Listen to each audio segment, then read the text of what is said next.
Welcome to the Social Justice Forums. I'm your host, Kibna Aline, covering for Darren Jaime. We thank you for joining us. If you are asking the question, what is this show all about? We bring you a discussion providing a deeper understanding of the issues and inequities many communities face. From systemic inequalities to pressing social problems, our guests will provide multiple perspectives and insights to help us better understand and address these challenges. We invite you to stay connected with us as the Social Justice Forum starts now.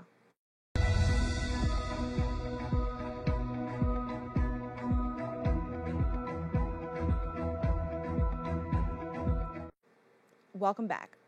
Since 1966, the Center for Constitutional Rights has been at the forefront of challenging oppressive systems of power, including structural racism, gender oppression, economic inequality, and governmental overreach. In a world where the law often upholds systems that violate fundamental rights, the organization pushes back with creative and aggressive legal strategies. Here now is the staff attorney at Center for Constitutional Rights, Sama Sise. Sama, thank you so much for joining me. Thank you so much for having me. Now, could you give us a little bit more background about the Center for Constitutional Rights and its mission? Yeah, so like you said, the Center for Constitutional Rights is a legal and advocacy organization that for many years has really tried to get at the issue of oppression and inequality for groups that are oftentimes not represented or not given a fair chance in the United States. Our work extends domestic work. We also engage in a lot of international work as well. But essentially, we pair legal work with advocacy, with communications, to really push for social change. And so that can look like litigation in the courtroom. It can look like legislative action, trying to change laws, or just supporting movements on the ground, people who are engaged in direct action, protests, things like that, trying to support them. Now, as mentioned, the organization has been doing this work since 1966. Can you highlight some of the most impactful cases the center has taken on since its inception?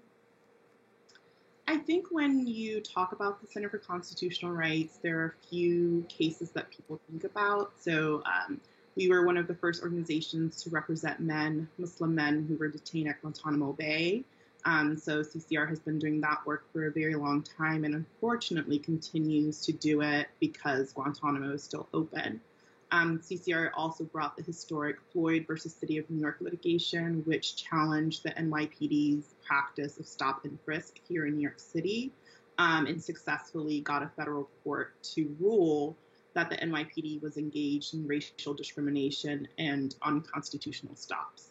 I think those are two highlights, but like you said, our work is so broad. We work on gender justice issues, we work on environmental justice issues, policing, prisons, etc. But I think oftentimes when you talk about CCR, those are the two main cases people think about. Now, the CCR also emphasizes a holistic approach combining litigation, advocacy, and narrative shifting. How do these three components work together to achieve your goals? Yeah, so CCR, we really talk about the idea of having a storyteller and a lawyer, an advocate in the room together, and that's how change happens, right? So we know that the law alone is not going to save us, it's not going to bring about change. You need all of these tools in order for change to happen. So at CCR, we have a legal department, an advocacy department, a communications department, and really we work together to think about how we can use all of these sectors to push certain issues. So for just one example I could give is, if we are bringing litigation, like a lawsuit in court, we're not just thinking about the legal questions in the case. We're also thinking about what are other places we can advocate on this issue. So the advocacy department would be working with groups on the ground who are working on the issue to think about how we can support them. And then our communications department would be thinking about op-eds or, putting out a press release and things like that to really do some narrative shifting. So it's really collaborative, it's holistic, and it's the idea that the law alone is not enough to bring about the change that we need. Now, what does it mean to use creative and aggressive legal strategies, and how do you use this method to challenge oppressive systems of power? Yes, I think really when we talk about that at CCR, what we mean is that we take cases that oftentimes other people won't, right? That we take the cases that may be viewed as not winnable within the legal system, but our definition of winning is quite different than other organizations, right? Because there are ways that litigation and the law can be used to push forward certain social causes where it doesn't necessarily lead to a positive legal decision.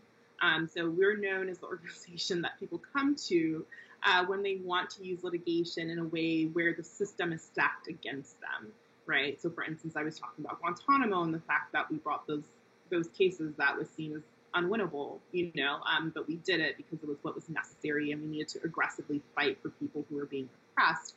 And similarly, in the prison and immigration system, we do the same thing, right? So we have litigation right now in Pennsylvania challenging life without parole because Pennsylvania has a mandatory life without parole sentence for people who are charged with felony murder, right? And so we have litigation with our partners in Pennsylvania in that case. And so we're using the legal system to push against an issue that maybe people think is not winnable, but we thought through it and we think that the law needs to be pushed in this way. And similarly with immigration, we have a case here in New York against Orange County Jail in upstate New York, which contracts with ICE for the purpose of detaining immigrants.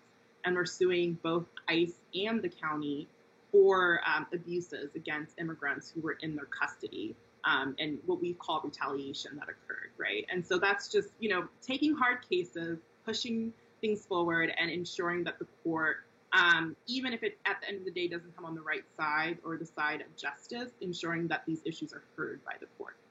Now, I'm so glad that you mentioned that because I wanted to expand on the work that you're doing to support marginalized communities, specifically in this case, immigrants. Can you tell us a little bit more about that effort and, what the organization is doing to assist asylum seekers? Yeah, so, immigration has long been an issue that CCR has been working on, mainly around the issue of immigrants who are detained by ICE in immigration detention centers or in local jails, and really trying to ensure that their rights are protected. Unfortunately, we know that President Biden yesterday issued an executive order that will essentially close the southern border, the U.S.-Mexico border, and limit asylum. CCR believes that's illegal because the United States has a duty, both under domestic law and international law, to ensure that people who are fleeing harm and are expressing fear have access to asylum. But that, unfortunately, is not what's happening in the United States. What we see is a lot of fear mongering and a lot of, trying to take rights away from migrants. And so our work is wide range on the immigration sphere. So like I said, we do a lot of work around immigration detention specifically, trying to ensure, one, that conditions for people who are detained is constitutional, but also trying to ensure that when people who are detained, who are incarcerated by Immigration and Customs Enforcement, use their First Amendment right to speak out about treatment, that they are not retaliated against, right? And trying to ensure that retaliation is not a tool that is used against people, and so suing when that happens. So one case that we've been working on now, and I've personally been working on for almost 4 years now, is the case of Cameroonian migrants. So during the height of COVID-19, a large wave of Cameroonians entered the United States through the southern border, fleeing a civil war in Cameroon. And upon arrival in the United States, they're immediately detained and held in southern detention centers, mainly detention centers in Louisiana and Georgia. And these Cameroonian asylum seekers were not given access to be able to be released from detention, unlike other migrants. And so they were speaking out about the anti-Blackness within the immigration system, the ways in which Black migrants are oftentimes invisible or not talked about or invisible within the system, and the harms they were facing. And so many of them engaged in hunger strikes, speaking to the media, letter writing campaigns, and because of these actions that they took, ICE and jail officials retaliated against them.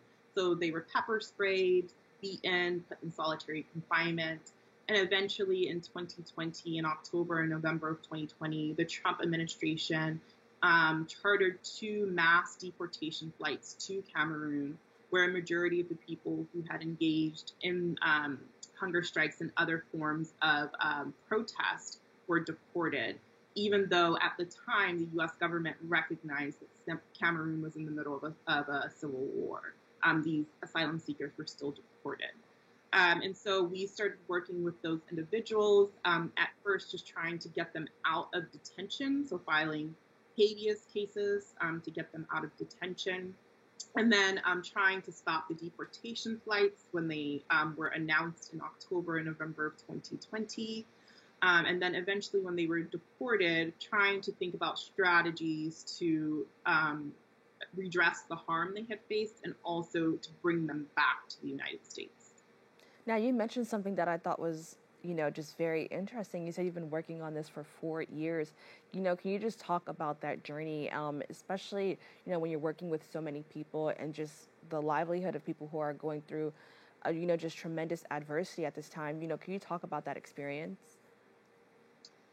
Yes, it's really difficult. I think something that isn't talked about enough is how long the legal process takes, and how difficult it is to really try and ensure that people's expectations of what is possible are not necessarily limited, but realistic, without crushing their hopes. And so it's a strange balance.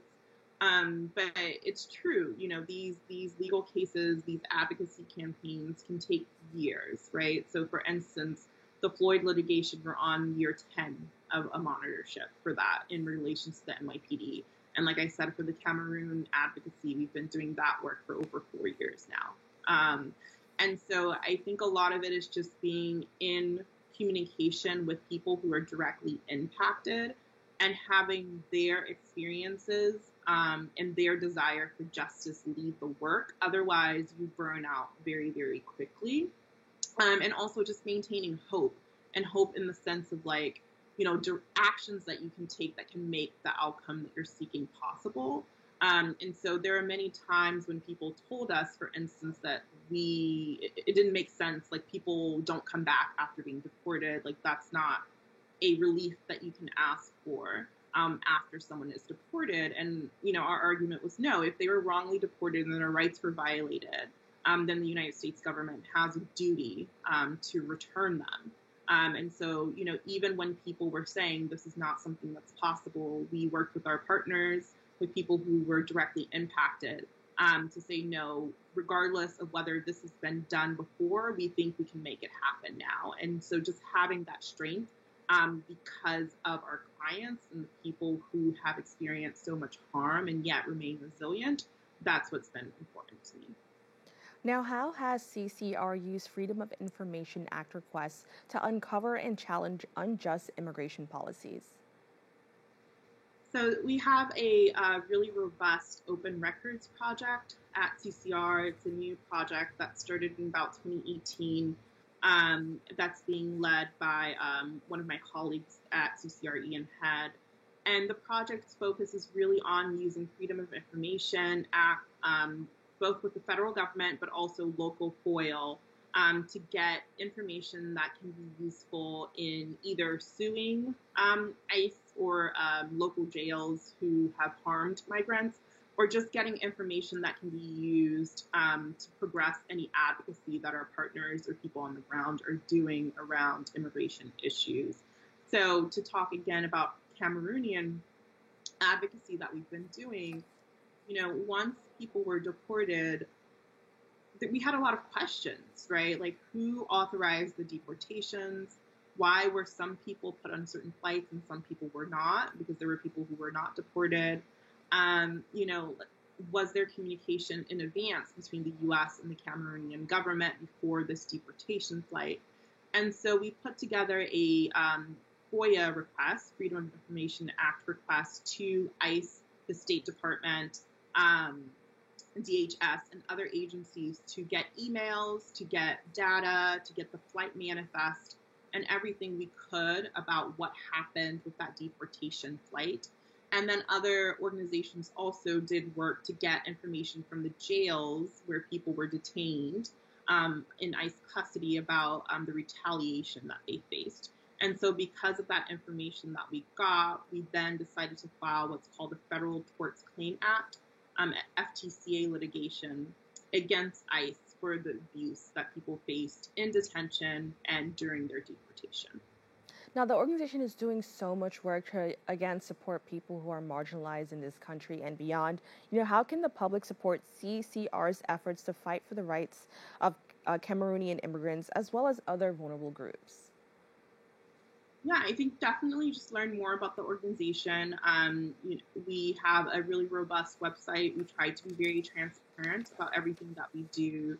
So any advocacy or legal case that we are working on, you can go on to our website and find all of the documents we filed, all the information on there. And also, I think just become involved, right? I think a lot of this work that we do, like I said, is about supporting people who are on the margins and really supporting movements. And you need people in order to have a movement. So, joining spaces that are really trying to push back against repression and knowing that there are lawyers out there and advocates who will have your back no matter what. And what advice would you give to young lawyers or activists who are passionate about social justice and human rights? I would say the work is difficult, but it's rewarding. And so just find your place and do the work.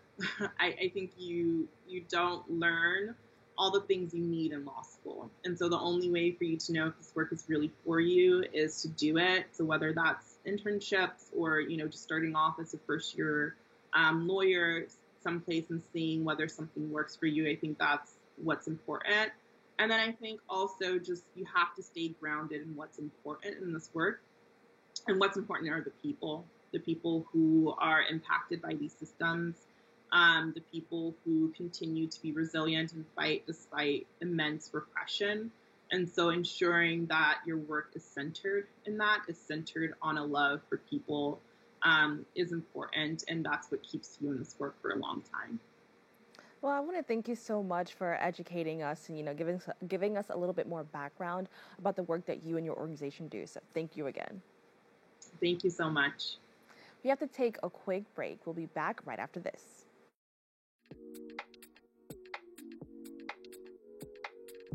Thank you, BronxNet. Congratulations on 30 years. What an amazing accomplishment. On behalf of myself, Alina Dow, and I represent the Dow Twins and the Dow Twins Show, who are young producers. They started, I think, when they were 11, and now they're 14. They started making 30-second little fun facts, and now they are doing 30-minute shows. And it goes to a testament of how much you guys do in the Bronx to make young people want to continue to be involved. I wish you 30 more amazing years and beyond. Thank you for what you do. Check your pulse and turn off your phone. Get ready to be entertained. The Bronx Edulution is back, and we've got more youth voices, educational partnerships, exciting global discoveries with Alexi Gingertopoulos, dollar store science experiments with Dr. Whitey Black, and tons of ways for you to engage with us as we bring laughter and knowledge right to your doorstep. Me and the crew welcome you to Season 3 of The Bronx Edulution. The new season of The Bronx Edulution is here. Every Monday at 4:30 p.m. on Channel 67 Optimum, 2133 Fios.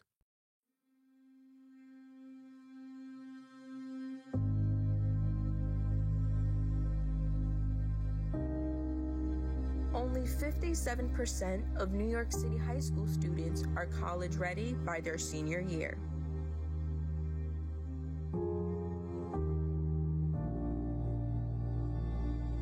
%5 of high school graduates either have no plans to attend college or are uncertain that they will ever attend.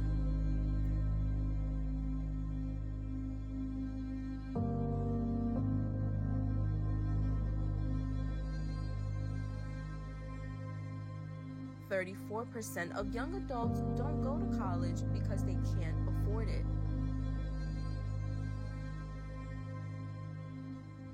Discover what's possible. BronxNet's education programs, internships, and opportunities help engage and inspire Bronx youth and beyond to pursue their passions. Be a part of the BronxNet family. Whether you're interested in our shows, joining a class, or donating to support our mission, visit bronxnet.org to learn more. Welcome back. Our next guest embarked on an extraordinary path during the COVID-19 pandemic. After losing his job and grappling with isolation from loved ones, he embarked on a profound journey of self-discovery. Through the mantra, "I am designed to conquer," he found the strength to reignite his confidence and purpose. Joining us now is the founder of Design to Conquer and Adobe certified visual artist, Dre Steinberg. Dre, thank you so much for joining me. Thank you for having me. Now, could you share how Design to Conquer came into existence during the COVID-19 pandemic and how it empowers entrepreneurs, particularly those from underrepresented backgrounds? Well,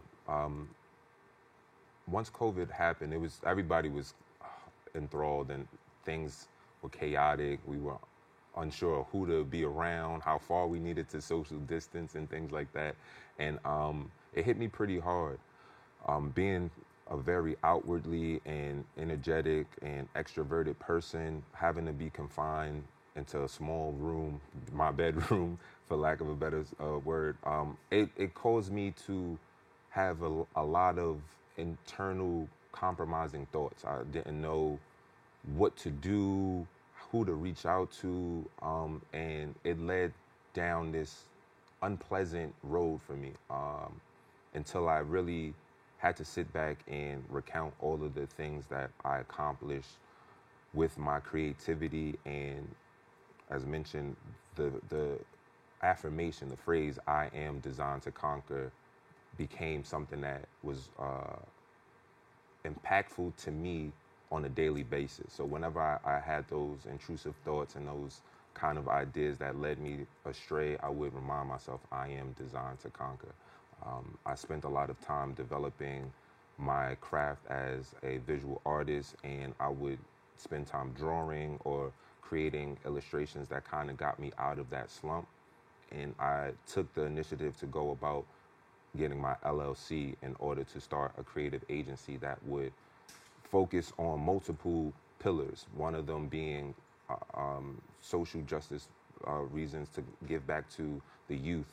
I started different initiatives and reached out to community organizations to try and make an impact through my talents, as well as helping other individuals who were interested in, exploring their own creativity through whatever industry or platform that they themselves were interested in.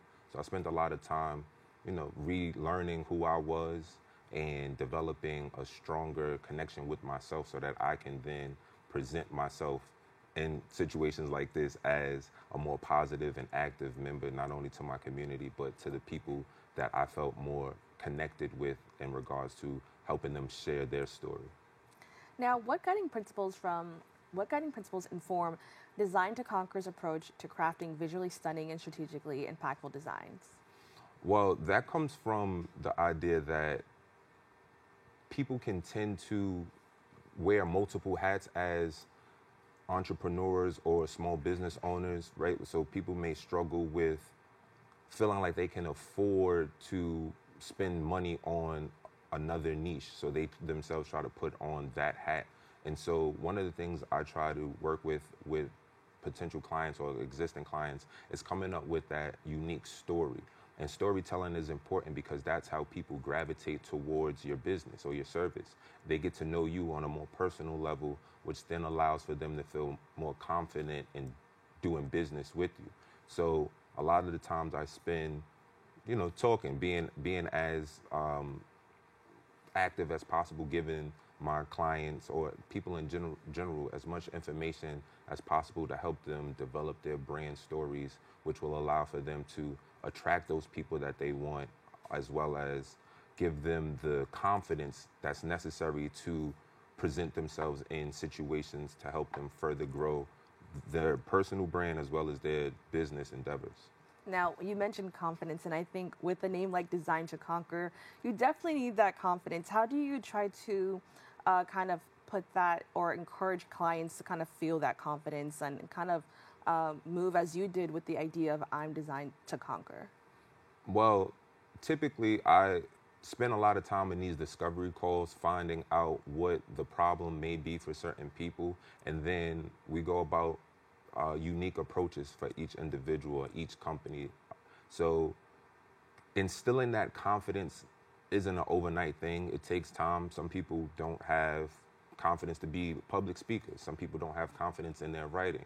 So what I try to focus on is the things that they are confident in, whether that is, being a baker and you make amazing cookies, or you're a medical imaging company and you take high quality imagery. So the things that you're great at, it should be easy for you to talk about, because when you when you have that passion for what you love to do, it's easy. Like right now, you can just blurt it all out without any kind of restraint. And so it's taking that kind of passion and that effort and what you like, and then try to repurpose that and put it into other areas. And then also finding the ability to have a team, right?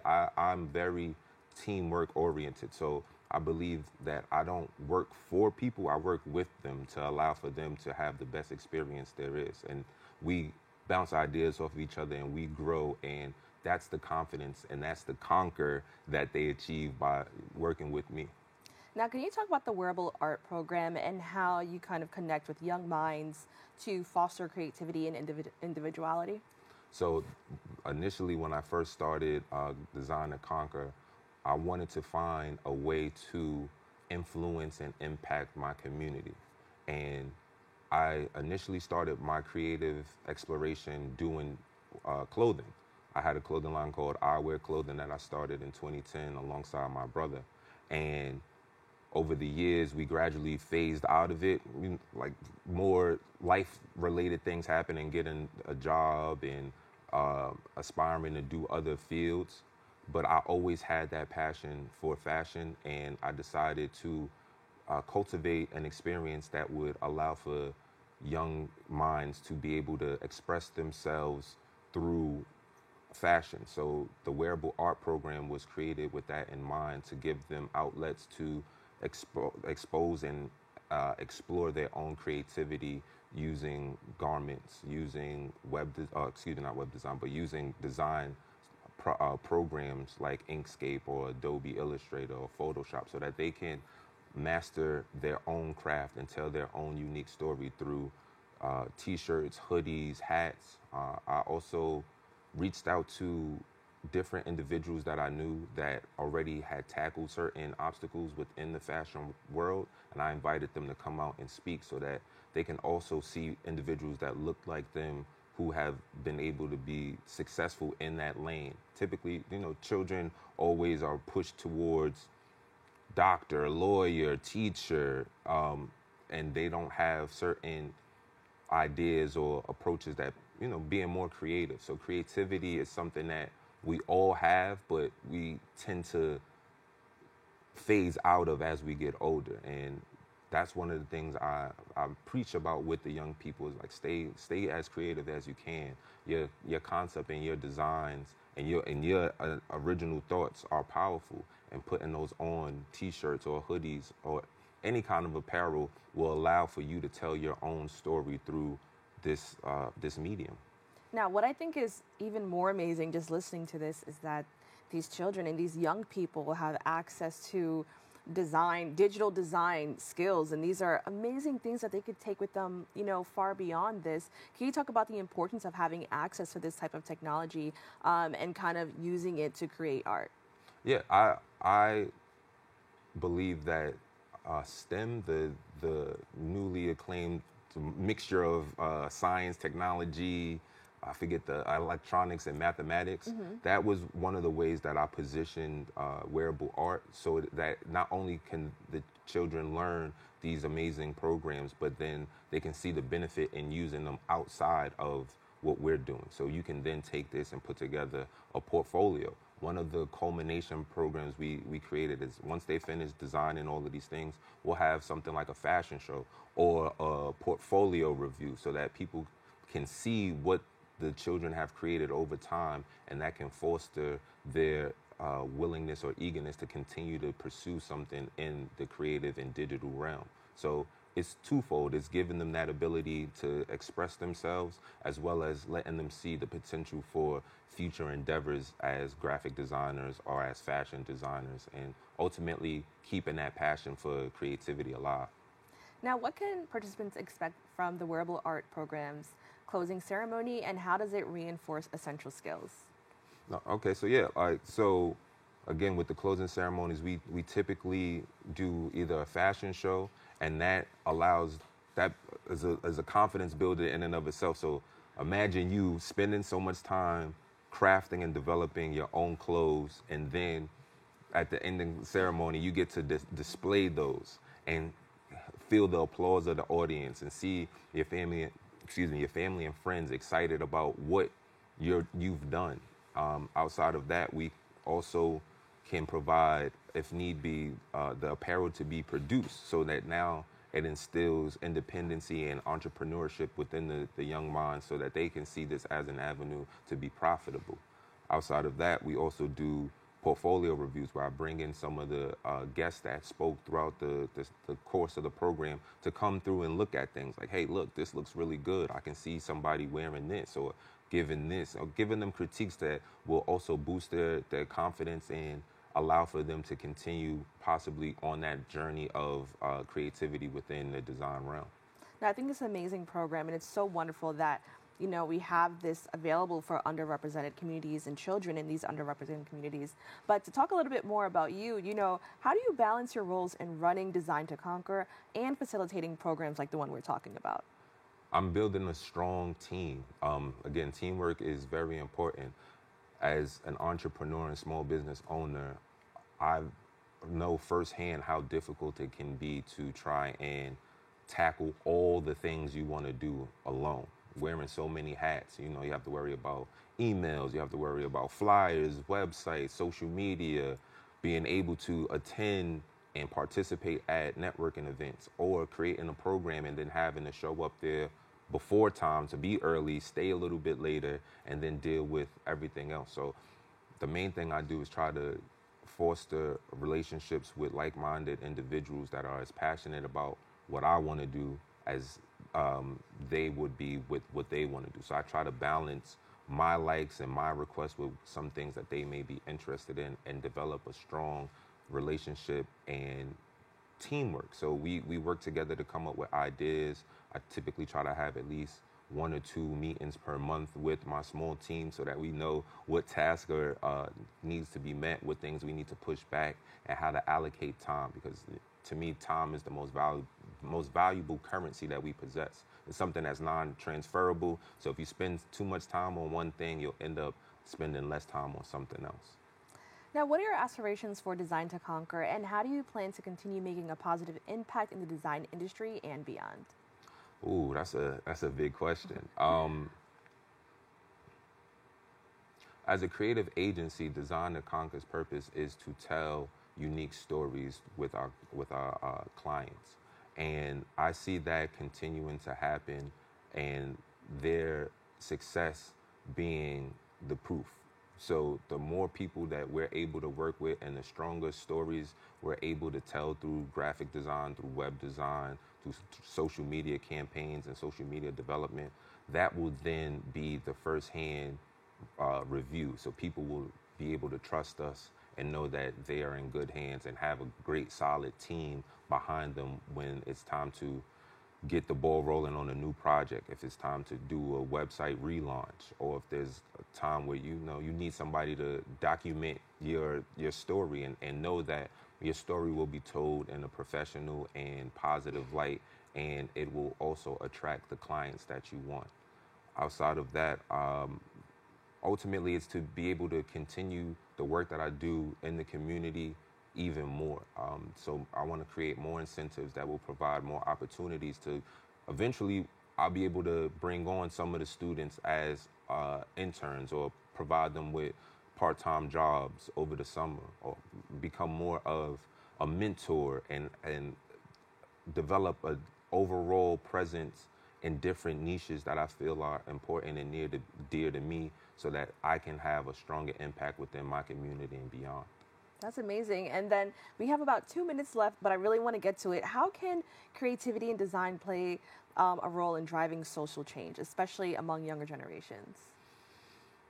Ooh, okay. So I think that with social media playing a heavy role in our young generation, it's important to utilize those realms to kind of teach and practice social differences. Like, for example, yesterday was the election. I forget the exact term, but yesterday was an important day. But not a lot of people knew about the presidential elections, right? Like, so, utilizing social media in that way to highlight important times or important factors will then allow for the younger generations to play a stronger role in narrating their own stories and also influencing their peers.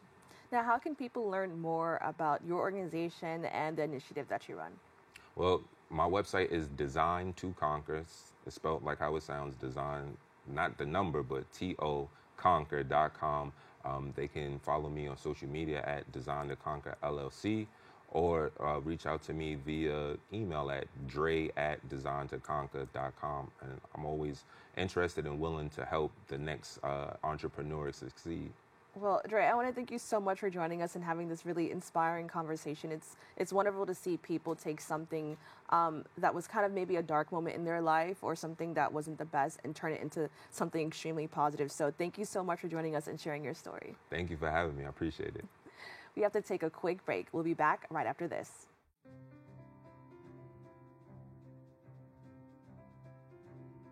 I remember when the Bronx did not really have a media outlet properly representing the people of the Bronx. BronxNet provides for the community by being a community where people can be empowered to share their voices. We are in a really great place technologically. We've got all the resources that we need to be effective. Whether it's through cameras, storytelling, editing, we have provided those services for 30 years. BronxNet's mission is to be a voice for the community. To educate, to inform, and to inspire. And you can be a part of it. We've built studios for you.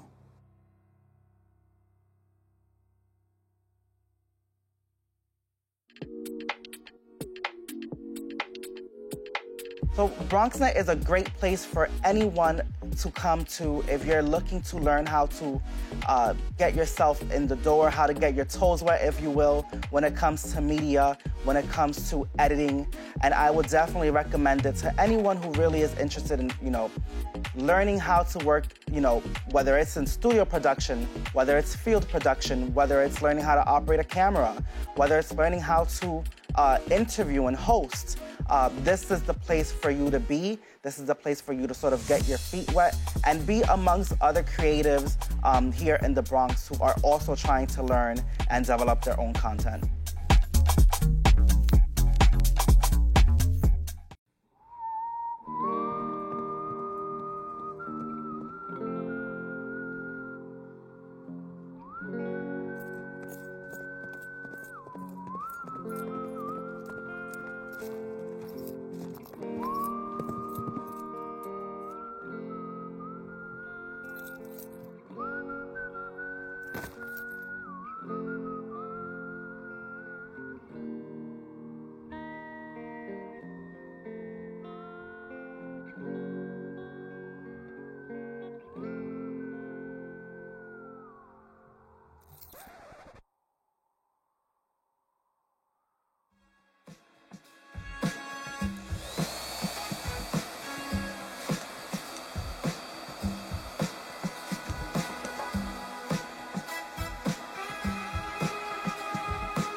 Welcome back. Since its founding in 1895, Union Settlement has been a vital resource for residents of all ages, offering a wide range of programs that focus on education, wellness, and community building. This organization is deeply committed to advocating for the needs of underserved communities, ensuring that every individual has the opportunity to improve their life and realize their goals. Here now is the president and CEO of Union Settlement, Dr. Darlene Williams. Darlene, thank you so much for joining me. Thank you so much for having me. It's a pleasure to meet you. Now, throughout my work, I've seen so much of Union Settlement in the Bronx. Can you just tell us a little bit more about the organization and its original mission? Yes, absolutely. So Union Settlement was founded in 1895. So we are celebrating our 130th anniversary next year. And we're really excited about that and have a lot of events planned for this journey to 130. We were originally founded by people from Union Theological Seminary, so there's a spiritual base to Union Settlement. And our mission is really to make sure that we provide resources, services, and support for individuals in East Harlem and Harlem in general so they can thrive and get resources so they can have sustainable lives for themselves and their families. And we do that through an array of different types of services. Now, can you talk about, as I mentioned, it started many, many years ago. Can you talk about how the organization has evolved to meet the needs of East Harlem residents and just people in general who are coming from underserved communities? Yeah, absolutely. So when I joined Union Settlement, one thing that I noticed is there isn't anything related to social services that we don't do. So we have a full youth development program. So it's our youth development opportunity. We service youth from all ages and all backgrounds in school. And that includes workforce development, college readiness, educational services and support for families. But also we have different programs such as gun violence prevention, a young women and men initiative, and just empowerment for our youth in our community. All of our programs are in NYCHA developments, so New York City Housing Authority developments. So we service individuals who are at the highest need in our community. And our youth in particular suffer a lot of disparities in East Harlem. So we want to make sure that our programs are tailored to meet the youth and programs that they want to participate in. We also have a full senior program. So our older adults in East Harlem are very active in the community, but also is an under-resourced population that doesn't really get a lot of attention. So we ensure that our seniors have food insecurity concerns. We address that. Our Meals on Wheels program serves approximately 400 meals a day to homebound seniors in East Harlem. And those are hot meals that we cook ourselves. But we also have activities for our seniors as well. Economic development, all throughout COVID, I think Union Settlement was a key pillar in the community in helping our businesses, particularly our small businesses, stay afloat during COVID and through hard economic times. So we service about 800 small businesses across East Harlem, and we just received a $1 million grant from Governor Hochul to reestablish some really safety items and beautification across 116th Street. We have a full mental health clinic for families, adults, children, individuals, and we provide all types of services there, individual and group counseling in the office and also telehealth clinic. We have 5 different early childcare education programs in our NYCHA development. So from universal pre-K, Head Start programming. We also provide services for 6-week-old to children that want to go to school and home childcare with very strong providers. We have an education program, adult education program. So individuals, particularly migrating to the United States, we have about 1,700 recent arrivals in East Harlem. So we provide classes such as English as a second language, financial literacy, workforce development classes, computer skills, everything someone would need to be able to migrate and really get acclimated to working in New York City. And then we also have our community programs. We have a family enrichment program, which is a beautiful center right on 111th Street, where our families can come into a safe space and meet with their case managers, meet with their children if they're supervised visits, and just have a time to just be who they are together in a very comfortable environment. And with that program funded by ACS, we also have a benefits program to help individuals identify benefits that they may be eligible for in New York City, such as working with HRA, working with SNAP, working with ACS to get child subsidies for their child care services, and also any other partnerships. I can go on and on about Union Settlement because there's so much that we do to service East Harlem. But I think one thing that I would really want to highlight as far as our evolution is I'm the first person of color and the first woman to be the president and CEO in our 130-year history. And with that, I think it's important to note that most of our staff members, about 85%, are from the community. So not only is Union Settlement being led by someone who looks like the community we serve, has experienced some of the same issues our community has experienced, but our staff as well. So we can truly relate to the population that we serve. And I think that makes a big difference. And with that being said, how does Union Settlement stay true to its values of compassion, in this case, diversity, excellence, integrity, and respect in its daily operations? It's an excellent question. So we are a settlement house. And, one thing that we're doing in my administration is getting back to that settlement house model. Settlement houses were formed to help people migrate to the United States, but also to make sure that individuals have the resources that they need. So we want to make sure that we unite with our fellow settlement houses across New York City, stay true to that mission, and our programs should be what the community needs. One of our models is Union Settlement is for the community, by the community.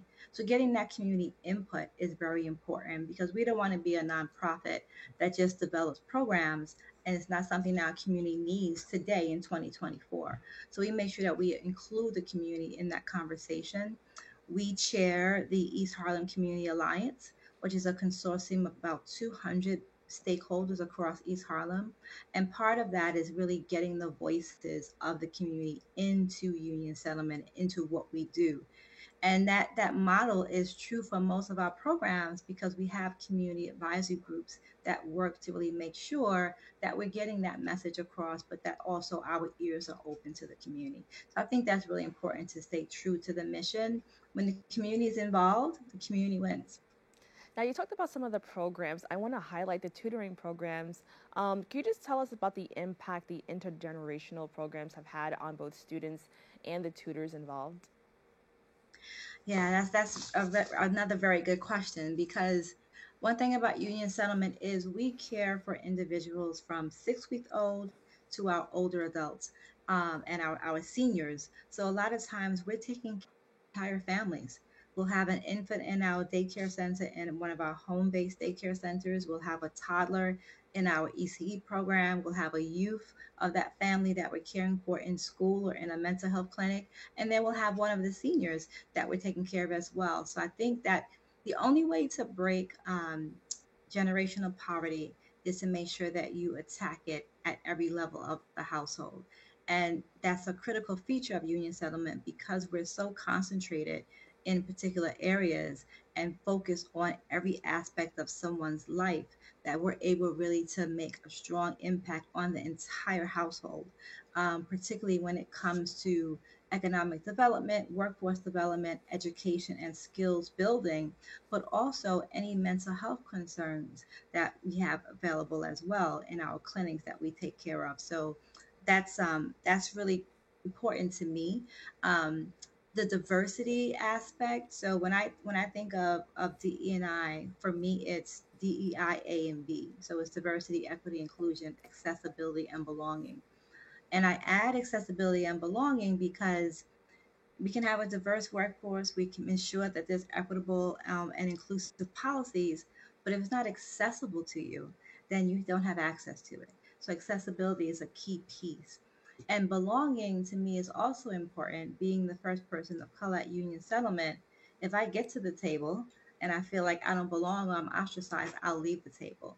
So then diversity and inclusion really doesn't matter. So it's important to make sure that our culture, our programs, our services include an aspect of ensuring that people have access to it, but also that it's a nurturing environment and people feel like they belong. Now, can you tell us about the family child care networks? And with that, can you also share some success stories of families who've been a part of the program and how it's impacted their lives? Absolutely. So the Family Child Care Network is an amazing program because I remember So I have 3 children, they're all grown, but I remember being a parent at home with a 6-week-old baby, and you're told you have to go back to work after 6 weeks or 8 weeks, and your child is too young for traditional daycare. So the Family Child Care Network cares for infants aged 6 weeks old until they can go into the early child care program, which is usually 3K. And that's been really successful because most of our providers are also people from the community that want to start a business. They want to be able to provide childcare in their home. So we help them with that process. We make sure they have the resources, the equipment, the furniture to have a childcare in their home, but also that it's safe and appropriate. And then we allow families to go back to work after 6 weeks or go back to school and have the comfort of knowing that they're in a program that they feel safe. As far as success stories, as we celebrate our 130th anniversary, which is coming up, I mentioned our big kickoff is going to be on August 5th, where we're going to have a major ribbon cutting right on our grounds in our garden. We've done a beautification project, so we'll get to really display just everything that we've done at Union Settlement. Before that, next week on June 13th, we're starting with a corporate night of prayer. So we're inviting the East Harlem community in from all faiths to come in and pray with us for the kickoff. And I mention that because a success story is, we had a recent graduate from high school who the child wasn't doing very well when he first started with Union Settlement. He really didn't think that this was the program for him, but he ended up graduating at the top of his class and getting accepted to college. And his family is able to take him to college because one of our founding families, the Gaylord White family, they provide scholarships every year through our college readiness program. And they are actually coming to our graduation ceremony to give the scholarship personally to this child.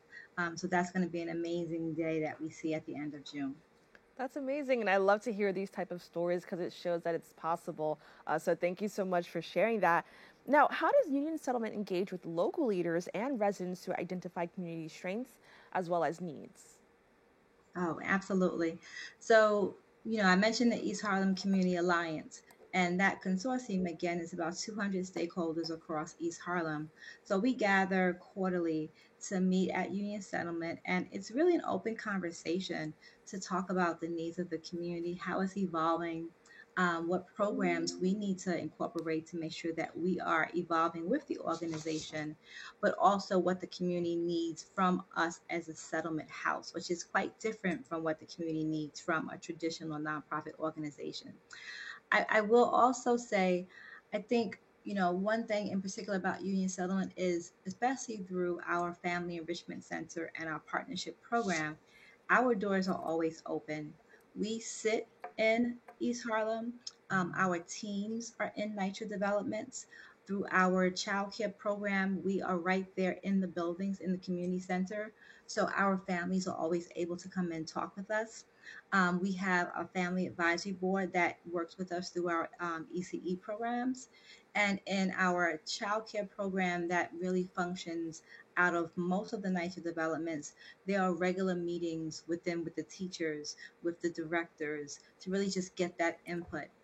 I think because our staff are from the community and they understand the importance of community support, is something that is not only required, it's inviting.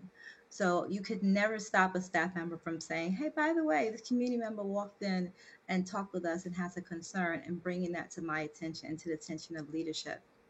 And, one other thing that I would mention with that, our board of directors.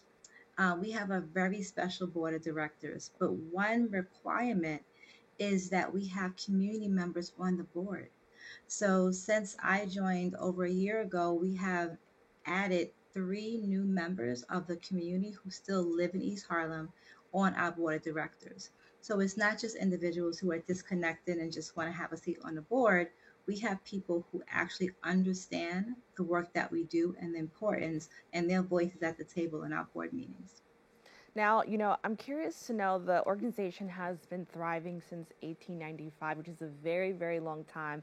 And it's also just an achievement to still be out here doing this work. What do you hope to see for the future of the organization and how it, continues to support the people of the community? Yes, 1895. This journey to 130 is going to be an amazing year. So I hope you keep up with us, and we're able to have more conversations to see all the work that's happening. I would say to continue to evolve. One thing about Union Settlement is as times change and as the needs of the community changes and the demographic changes, we evolve with the community. So, what I hope to accomplish is to ensure that we continue to get back to the foundation of why we're here, which is the settlement house model. Continue to make sure that we establish programs and services to meet the needs of the community in every way possible.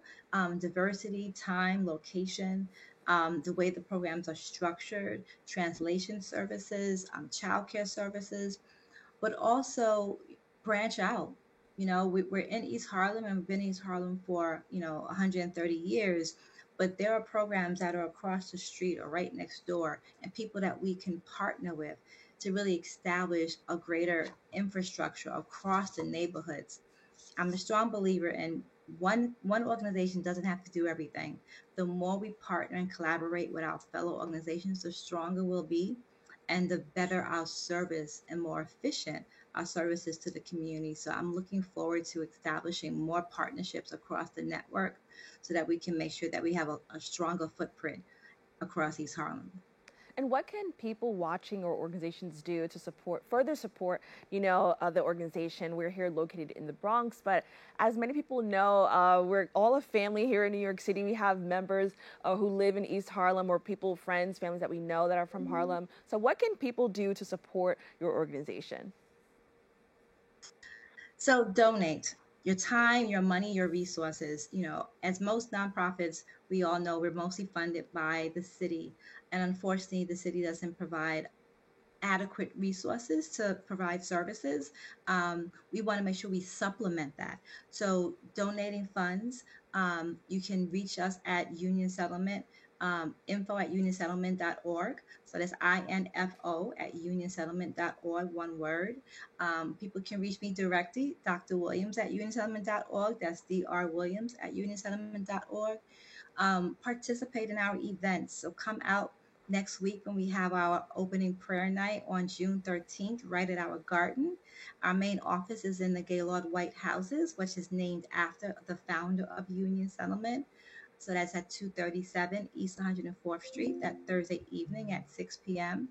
But also just donate your time, coming in and being a mentor to our youth, reading to our children in ECE, helping our seniors with our gardening project. We have our own garden, and just being there, I think, is really important as well. Well, I want to thank you so much for joining us and sharing a little bit of your community with us here in the Bronx. So thank you so much. Thank you so much for having me. Have a great day. We've come to the end of our show today. We hope you enjoyed this week's discussion on the Bronx Social Justice Forums. To rewatch this week's edition, you can catch the Recablecast right here on BronxNet's channels. If you want to join the conversation and present your point of view, you can visit our social media at BronxNet TV. Join us next week as we continue to elevate the discussion and bring further awareness across the globe. I'm your host, Kevin Aline. Take care.